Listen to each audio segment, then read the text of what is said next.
Hasluck. Thank you, Deputy Speaker. For those listening, it's unusual to have such a fiery debate on matters of public interest.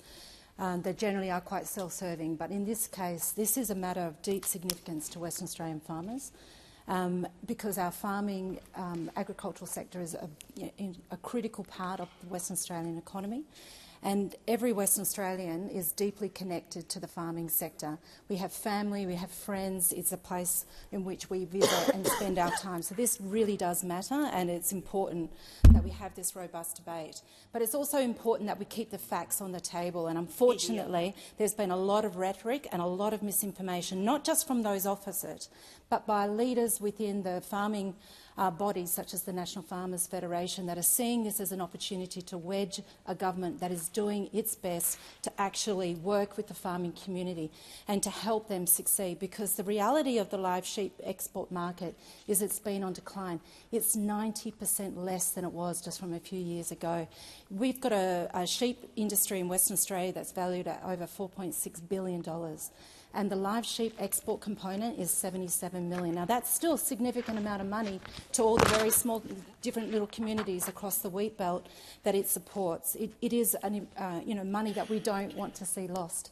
But the reality is we don't want a situation in Western Australia which is different to the East Coast, which has stopped live sheep trading many, many years past and got on to using processing sheep domestically for sheep meat because that's where the value is. They got onto that years ago. They saw the writing on the wall. But in Western Australia, it is a little bit more unique because there's such a lack of competition. Because for some 10 years, when they had a chance to correct the imbalance between suppliers, the farmers who are price takers, and with the supermarket chain and with the processors, they actually did nothing. They did nothing because they do take the farmers for granted. They'll go, they'll vote for us. We don't need to be concerned about what they think. But we actually do care because we do absolutely appreciate what they give to us city folk and a city elite and what else insults that they all refer to us as. We do care because they are the people that keep the food on the table. But they are not getting a fair price. Farmers are not getting a fair price. And it's to this end that the transition package that the Labor government is proposing is to support the farmers so they actually come out better for this.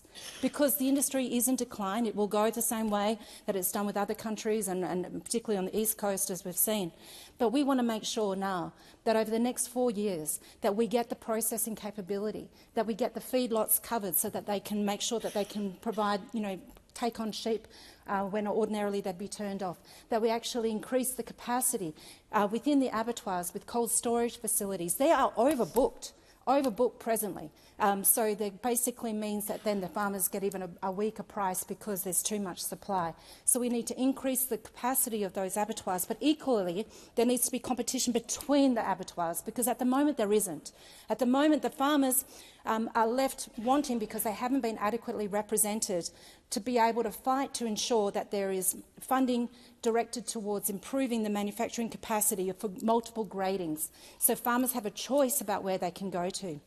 We need to make sure that the farmers take advantage of the offer extended by veterinarians to work on the cross-genetics so that we can ensure that the merinos, who obviously produce predominantly for their wool, which we value, we want to make sure that the genetics are taken account of so that they can also be suitable for processed meat and for the mutton market, which is significant. And we heard that loud and clear come through from the various meat industry body representatives, that the market and growth, particularly for mutton into China, but also into the Middle East, which obviously love the meat because they're purchasing it live, but only 4%, mind.